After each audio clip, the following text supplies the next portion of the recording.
ప్రభునందు ప్రియులైన మీకందరికీ యేసుక్రీస్తు ప్రభువారి నామంలో శుభవందనాలు తెలియజేస్తూ ఉన్నాం.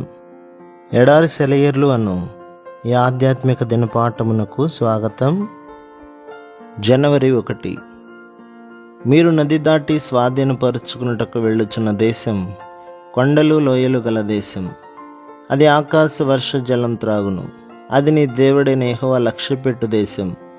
నీ దేవుడైన యెహోవా కన్నులు సంవత్సరాది మొదలుకొని సంవత్సరాంతం వరకు ఎల్లప్పుడూ దాని మీద ఉండును. ద్వితీయోపదేశకాండం 11వ అధ్యాయం 11-12 వచనాలు. ప్రియమైన స్నేహితులారా, రాబోయే కాలంలో జరగబోయే దాని గురించి ఆలోచిస్తే అంతా అగమ్యగోచరం.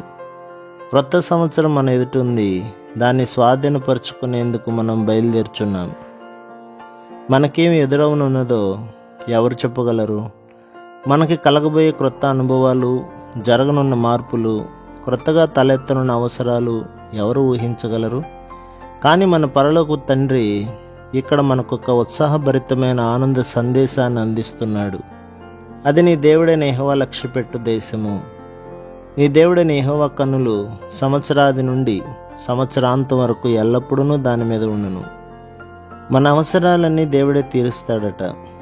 ఎప్పటికీ ఎండిపోని నీటి బొగ్గలు ఆయనలో ఉన్నాయి. ఆనకట్టలు లేని సెలయేళ్ళు, జలధారలు ఆయన దగ్గర నుండి ప్రవహిస్తున్నాయి. ముందేం జరుగుతుందో అని ఆందోళన చెందుతున్నారా? ఇదిగో దేవుని కృప నిండిన వాగ్దానం, ఆశీర్వాదాలు ఆయన నుండి ప్రవహిస్తూ ఉన్నాయి. ఆ ప్రవాహానికి అంతం లేదు.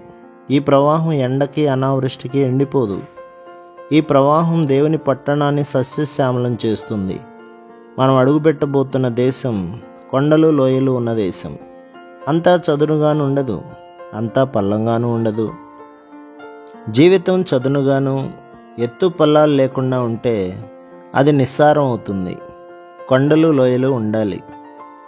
కొండలు వర్షధారాల్ని పోగు చేసి లోయల్లోకి ప్రవహింపజేస్తాయి. మన జీవితాల్లోనూ ఇంతే. కొండలు ఎదురైనప్పుడే మనం కృపా సింహాసనం ఎదుట మోకాళ్ళుని ఆశీర్వాద వర్షధారాల్ని పొందుతాం. కష్టాల పర్వతాలను చూసి దిగులు పడతాం, సణుక్కుంటాం.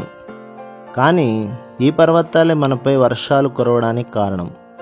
అరణ్యములో చదును ప్రదేశంలో ఎంతమంది నశించిపోయారో, అదే కొండలు లోయలు ఉన్న ప్రాంతాల్లో వాళ్ళంతా బ్రతికి అభివృద్ధి పొందేవాళ్ళు కదా.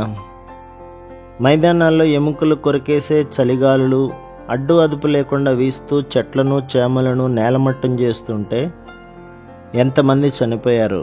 కానీ దృఢమైన తలవంచని అజేయమైన కొండ ప్రదేశాల్లో శత్రువుల నుండి రక్షణ కలిగించే కొండ చర్యల్లో క్షేమంగా ఉన్నారు. జీవితంలో మనకెదురయ్యే కష్టాలు దేవుడు మన ఎదుట నిలబెట్టే కొండల్లాంటివి. వీటి వల్లనే మన జీవితాలు సంపూర్ణమయ్యి దేవుని దగ్గరకు మనం వెళ్ళగలుగుతున్నాం. మనకి ఎలాంటి బాధలు, వేదన, శ్రమలు ఎదురవుతాయో తెలియదు. కేవలం నమ్మకం ఉంచు. ఈ హెచ్చరికను అనుసరించి అలా చేస్తే ఈరోజు దేవుడు మన దగ్గరికి వచ్చి మన చెయ్యి పట్టుకొని ముందుకు నడిపిస్తాడు. అది మంచి సంవత్సరం, దీవెనకరమైన క్రొత్త సంవత్సరం. అగమ్య గోచరమైన దారుల గుండా ఆయన నిన్ను నడిపిస్తాడు. అడుగులు తడబడిన, అలసట పైబడిన, పైపైకి అంధకారం దారి మూసిన, గాలివానలు గొల చేసిన, మబ్బులు విడిపోతాయి, ముందుకి నడిపిస్తాయి. ప్రభు మిమ్మల్ని దీవించునుగాక.